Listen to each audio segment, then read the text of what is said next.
Holy cow, has Cade Cunningham arrived?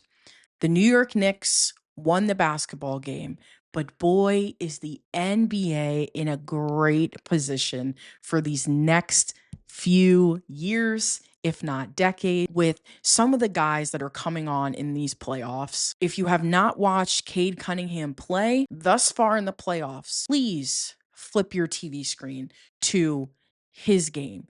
He is bringing back mid range basketball in the most beautiful way. I am enjoying watching his effortless athleticism, his decision making. He's a leader. What is not to love about this kid's game? It jumps off the screen anytime you watch him. He is so unfazed, which you see like that translates for other superstars like Anthony Edwards, like Wemby, like Giannis. A lot of these guys, they don't really get rattled in these times, and Cade might be the coolest of all of them. And so they have put together a team, right? Bringing in Malik Beasley, obviously Tobias Harris has been there, and you see this team in the beginning of the series. I seriously was like, Detroit has very little chance at making this work, especially because we know they're so young and they've got a bunch of dudes on the roster who really never really won anything. And so you have Cade as the main leader, which is to have a guy that young, you don't necessarily know like type of juice he has, but he has more than showed what he is capable of. And I am having so much fun watching. He is like an old school player as far as I'm concerned, which fits perfectly in Detroit, right? Like they are one of the grittiest cities in all of sports. And it's so fun when the Pistons are good. It's great watching the Pistons legends on the sideline. I understand the New York Knicks won the game and they deserve a ton of credit, but it is very clear that what we saw with Jalen Brunson last year in terms of like crowning him as like one of these superstars, that's Cade Cunningham this year. Like this kid, he is special. I love the way he distributes. I love when he understands like when is the right time to get to the cup. I don't know. I only see sky as the limit here, but yeah. So let's just flip into the keys to the game for the New York Knicks, and also Karl-Anthony Towns. Yeah, he's no scrub either.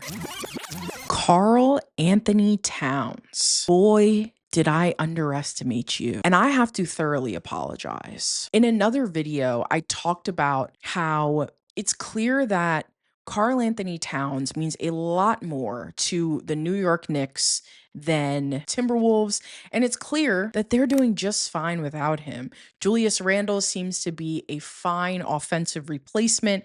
We know that Karl-Anthony Towns isn't necessarily known for his defense, okay? He made some shots that absolutely would take somebody's breath away. And I'm not even exaggerating this. I have never watched his game and said, oh, what a creative shot maker. But today, he was completely unflappable. He took shots that would probably be extremely ill advised for any other player at his size in the league. He's got athleticism that I simply did not give him credit for.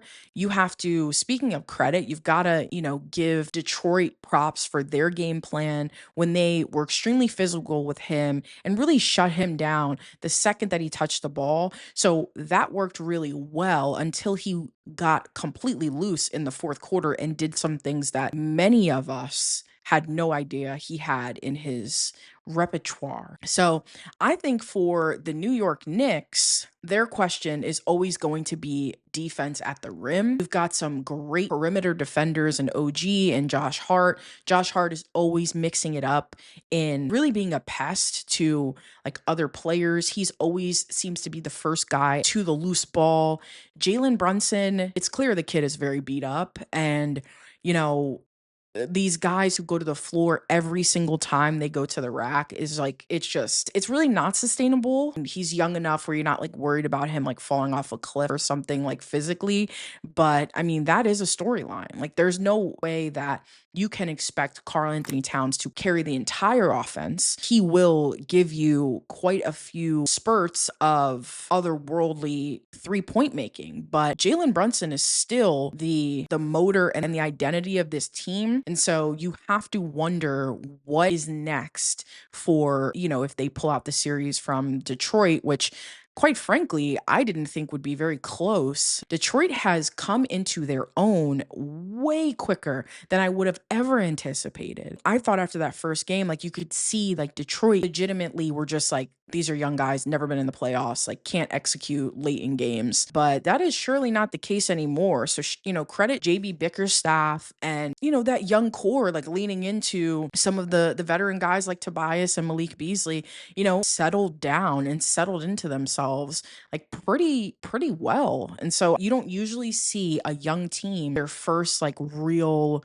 playoff series together. You don't usually see them figure it out until like the end of the series, if not until the next year. I think Detroit, like their prospects are very good moving forward. Like I don't think that they have anything to be disappointed in if they do not pull this series out.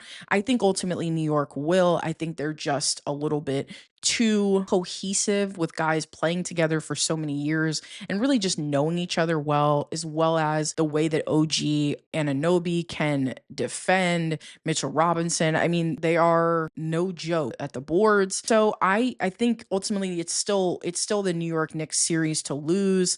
I'm shocked that they were able to pull it out. I really thought we were going to have a 2-2 series, and that was when I was super excited to see how it played out. But yeah, Detroit has given themselves a ton to look forward to in the future. But also, I mean, they were this close to pulling this one out and really giving us a series. And you have to question like how much Jalen really does have in the tank at this point. And really who would be the one to step up, because it's not going to be Bridges. I mean, my dad's a Knicks fan. I called him, I talked to him about the last game, and he's like, I was like, oh, like you like Bridges? And he was just like, he kind of disappears and he's like too inconsistent. So you would like him to be the leader and to step in, but like that, his game does not translate to that.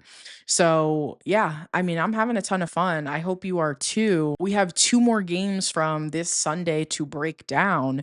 I just dropped a video about the Minnesota Timberwolves and, if the Lakers prospect of getting back into the series. I'm not going to spoil it. I would definitely want you to check it out. As always, appreciate you stopping by. Drop your thoughts in the comments. Would love to know what you think. If I missed the mark or if I'm spot on in this series, hit the like, hit the subscribe. As you know, it helps really support the channel and boost us up in the search rankings. So appreciate any support you provide. And I will see you next time.